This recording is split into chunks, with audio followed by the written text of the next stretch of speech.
Друзья, всем привет! Люфт пальца рычага в задних сайлентблоках передней подвески. Это причина шума подвески многих автомобилей группы ВАГ, таких как Volkswagen Passat, Volkswagen Golf, Volkswagen Jetta, также Skoda Octavia, Skoda Superb, ну и многих моделей Seat. Причина кроется именно вот в этом пальце. Вы можете поменять сайлентблок, вы можете заменить всю ходовую на новую, но у вас по-прежнему останется шум. И об этом вам не расскажет не каждый мастер. Ихнее дело на сервисе просто заменить вам все, и вы поехали. Как только вы выедете на плохую дорогу, вот эта щель, именно вот этот зазорчик, и даст о себе знать. У вас появится стук, вибрации. Какие признаки этому? Первое, это вибрация рулевого колеса. Второе, стук в подвеске на плохой дороге. Третье, возможен увод рулевого колеса. Также неравномерный износ шин. Что нам для того нужно сделать, чтобы заменить или устранить данную проблему? Откручиваем вот эти 3 болта.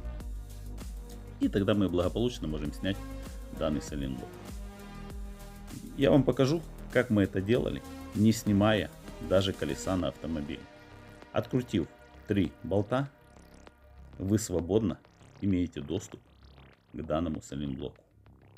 Смотрите, немножко выдавив его от кузова автомобиля, у вас появляется зазорчик. Домкратом мы приподнял. Я упер вот такую, как видите, маленькую монтировочку, небольшую трубу, для того, чтобы он отошел от кузова. И все. Дальше он свободненько снимается, видите? И вот когда я его одеваю обратно, я вам показываю. Смотрите, какой люфт. Его не должно быть вообще.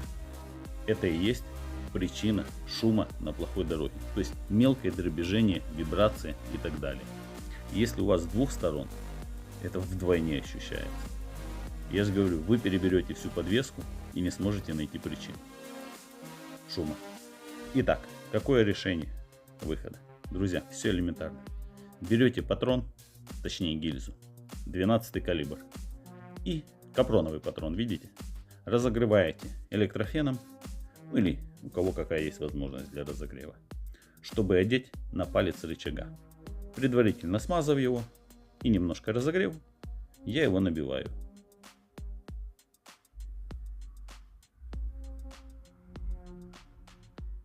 Все, он плотненько, очень плотненько находит.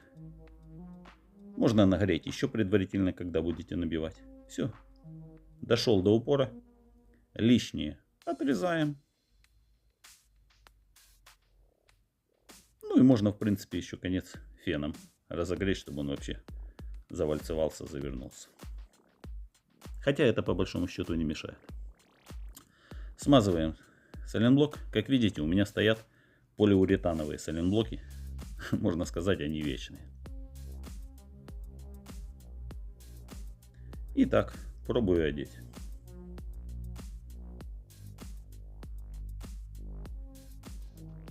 Какой зазор был, вы помните.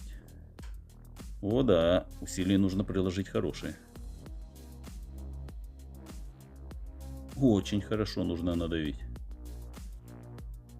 То есть идеально устраняется этот зазор. Все. Немножко помучился, одел. Теперь обратите внимание. Вращается только резиновая часть сайлентблока. Внутренняя часть остается практически на месте. Вообще не движется.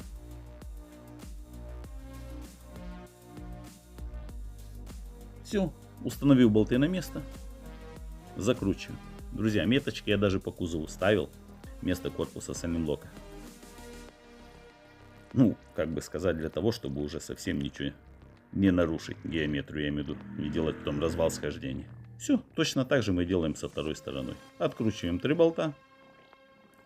Домкратом приподняв чуть-чуть, надавив рычаг вниз, мы свободненько снимаем корпус вместе с сайлентблоком.